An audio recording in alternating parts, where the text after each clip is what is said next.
Ya, pemirsa, terima kasih Anda masih bersama kami di Market Pass. Pemirsa, konglomerat Prajogo Pangestu memborong saham emiten energi terbarukan miliknya yakni PT Barito Renewables Energy Tbk atau BREN dengan nilai transaksi mencapai 23,83 miliar rupiah. Prayogo memborong 3 juta unit saham BREN pada 21 Juli 2025 yang dijalankan di harga Rp7.944 per saham. Korporat Sekretari Barito Renewables Energy Agus Sandi Widianto mengungkapkan bahwa tujuan transaksi adalah untuk investasi pribadi.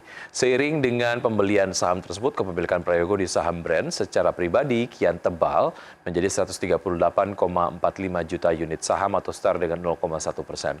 Sebagai catatan, selain melalui kepemilikan pribadi, Prayogo juga menggenggam saham BREN melalui Green Era Energy Pte. Dan PT Barito Pacific Tbk, di mana Green Era tercatat menggenggam 31,57 miliar unit atau 23,6%, sedangkan Barito Pacific menggenggam kepemilikan 86,51 miliar unit atau setara dengan 64,66%.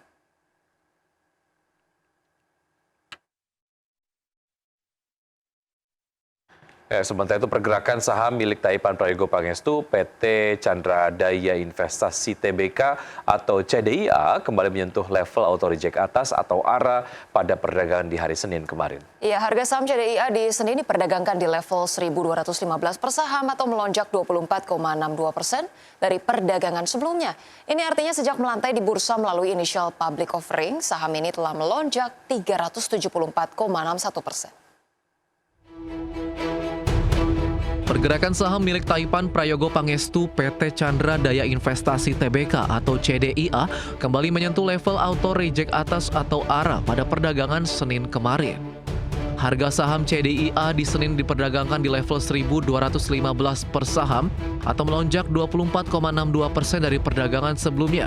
Ini artinya sejak melantai di bursa melalui initial public offering, saham ini telah melonjak 374,61%. Bursa Efek Indonesia sebelumnya telah membuka suspensi saham CDIA pada perdagangan Jumat pekan lalu. Sehari sebelumnya pada hari Kamis pekan lalu, Bursa Efek Indonesia sempat menghentikan sementara perdagangan saham tersebut. Secara aksi korporasi, CDIA memperkuat kapabilitas bisnis logistiknya melalui penambahan 2 kapal chemical vessel berkapasitas 9.000 deadweight tonnage atau DWT. Kapal yang saat ini sedang dalam tahap pembuatan di Jepang dirancang khusus mendukung pengangkutan bahan kimia di jalur pelayaran domestik dan internasional.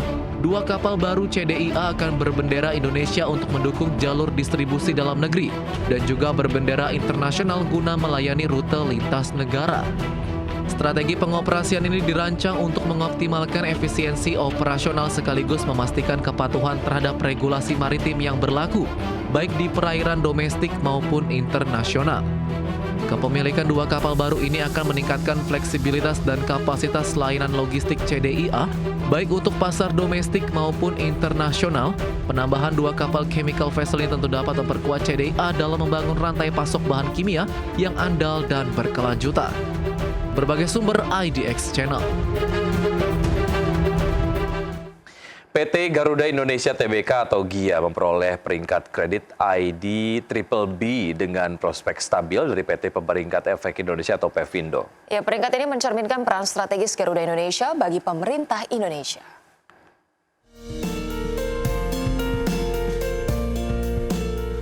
PT Garuda Indonesia Tbk atau GIAA memperoleh peringkat kredit ID BBB dengan prospek stabil dari PT Pemeringkat Efek Indonesia atau Pevindo. Peringkat ini mencerminkan peran strategis Garuda Indonesia bagi pemerintah Indonesia. Pevindo menyebut Garuda Indonesia memiliki kekuatan posisi bisnis serta jaringan rute penerbangan yang luas. Namun demikian, Pevindo menyoroti peringkat Garuda Indonesia masih dibatasi sejumlah faktor, termasuk profil keuangan yang lemah, ketatnya persaingan industri, serta sifat industri penerbangan yang sangat siklikal. Menurut Pevindo, peringkat GIAA dapat ditingkatkan apabila perusahaan mampu memperkuat kinerja keuangan seperti meningkatkan yield secara berkelanjutan, menurunkan rasio utang, serta memperkuat cakupan arus kas. Selain itu, pelaksanaan strategi pengurangan utang dan peningkatan metrik kredit juga akan menjadi faktor pendukung kenaikan peringkat. Sebaliknya, peringkat bisa diturunkan jika terjadi penurunan kinerja operasional yang signifikan, seperti merosotnya jumlah penumpang, tekanan pada tarif penerbangan, atau meningkatnya biaya operasional yang berdampak pada profitabilitas dan arus kas. Penurunan juga dapat dipicu jika dukungan pemerintah melemah, mengingat peran strategis pemerintah dalam struktur pemegang saham dan operasi Garuda Indonesia. Peringkat kredit ini menurut Pevindo akan berlaku pada 27 Mei 2025 hingga 1 Mei 2026. Adapun rating ID BBB Garuda Indonesia tidak berubah dari sejak Juli 2024. Namun rating ini menurun dari Februari 2018 berada di ID BBB+ dengan outlook stable. Garuda Indonesia masih mencatatkan rugi bersih sebesar 76,5 miliar rupiah dengan pendapatan sebesar 723,6 miliar rupiah. Berbagai sumber IDX Channel. Kita ke informasi berikutnya, pemirsa. Kementerian Usaha Mikro, Kecil, dan Menengah mencatat penyaluran kredit usaha rakyat atau KUR pada semester 1 tahun ini mencapai 132 triliun rupiah. Iya, angka ini terdiri dari KUR produksi yang meningkat 60% menjadi 79,6 triliun rupiah. Menteri UMKM Maman Abdurrahman menyebutkan bahwa dari sisi pembiayaan secara kuantitas realisasi penyaluran KUR nasional hingga 2 Juli 2025 mencapai 132,7 triliun rupiah. Dengan penerima manfaat dari program KUR mencapai 2,29 juta orang. Sedangkan secara kualitas penyaluran KUR tahun 2025 ke sektor produksi mencapai 59,9% atau sebesar 79,6 triliun rupiah. Dengan capaian ini, pemerintah akan terus memperkuat kolaborasi lintas sektor, termasuk kementerian lembaga untuk mendongkrak kinerja UMKM melalui perluasan fasilitas, kemudahan perizinan, sertifikasi dan pembiayaan usaha bagi UMKM agar semakin berdaya saing, produktif, dan mampu membuka lapangan kerja berkualitas. Hari ini, KUR produksi yang tersalurkan total di angka 79,6 triliun dengan persentase 59,97%. Artinya kurang 0,003 lagi secara persentase, dan ini bagi kami yang selama ini di angka 56-57% dan kita sudah mengarah ke sana.